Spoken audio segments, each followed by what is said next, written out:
say the 52-year-old was using a fake driver's license. The ABC7 I-Team tonight following late developments in the case against accused serial rapist Mark Winter. During his first trial, lawyers for Winter trying to bolster their claim that an alleged victim had altered perceptions of exactly what happened. Eyewitness News investigative reporter Chuck Addy joining us tonight with details.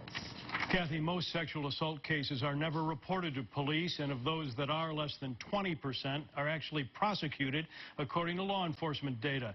The relative few that make it to court play out much like the case against alleged serial rapist Mark Winter, now underway in Cook County, with Winter's legal team claiming the alleged victim was a willing participant in a night of romance.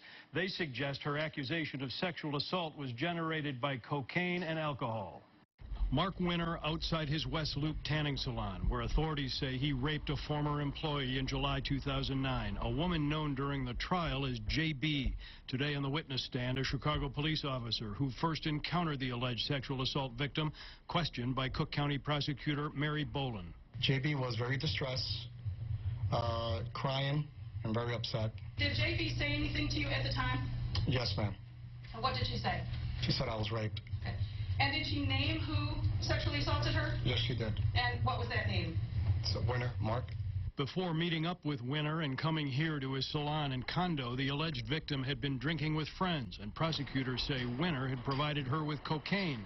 They're trying to establish that had no bearing on her accusation of rape. Based on your experience, did you believe that JB was under the influence of cocaine when you were talking to her and examining her? I did not. Winter and his lawyers today pressing prosecution witnesses, from police to doctors, about the alleged victim's state of mind and her sobriety after using the cocaine Winter provided. Certainly can lead to feelings of restlessness, correct? It can. And it can lead to angry outbursts? It could. And it could also lead to paranoia, correct? It could. And it affects one's ability to perceive, isn't that right? It can. Perceptions get altered typically from drugs and cocaine, right? They can. Why a 2009 rape case is being prosecuted just now came into focus today. The Chicago police detective assigned to the Winter investigation admitted she never followed up on DNA testing results from the state, highlighting archaic Illinois State Police communications with Chicago PD that resulted in Winter not being arrested for 4 years and the case not coming to trial for 8. During that time, at least one additional rape committed, according to the prosecution. Makes you wonder how many other cases there are out there, Chuck. Well, we know that there are at least 8 others, according to what they have found. Right. All right, Chuck, thank you. Now, new at 6 tonight, Chicago area Muslims saying their families are feeling anguish over the Trump administration's so-called travel ban. The Council on American Islamic Relations is speaking out ahead of tomorrow's Supreme Court hearing concerning that ban, which affects 5 predominantly Muslim nations and 2 other countries. A judge blocked the ban last year, arguing it was discriminatory and a violation of the First Amendment.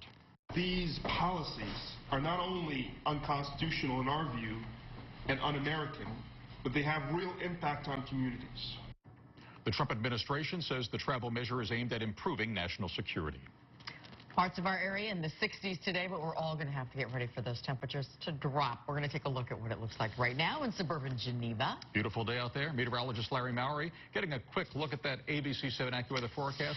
Cooler weather coming, Larry? Yeah, a little bit tomorrow. It's going to be about 10 degrees cooler tomorrow than today. And today, we made it to 64 degrees officially at O'Hare. Now, it was cooler at the lakefront, but the average high today is 63. So just a degree above average today. Still cooler at the lakefront. You can see it's 51 degrees right now at the lakefront, 62 at O'Hare, and 68 right now over in Kirkland. Temperatures overnight tonight will cool off, though, into the upper 30s and low 40s. And then tomorrow, it will be cooler with a breezy north wind through the day. We got a small chance of rain Friday morning, but next week, here it comes, close to 80 degrees next week. We'll talk about the warm-up and talk more about that chance of rain on Friday coming up in just a few moments. Okay, Larry, thanks. Well, they're a hit, and not the kind you want to have. Potholes. They're a sure sign of spring, and there's a lot of them out there this year. Today's city crews are hitting the streets. They're starting to fill in miles of holes. ABC 7's Evelyn Holmes is live in Gage Park with more on Chicago's plan to now repave those roads. Evelyn?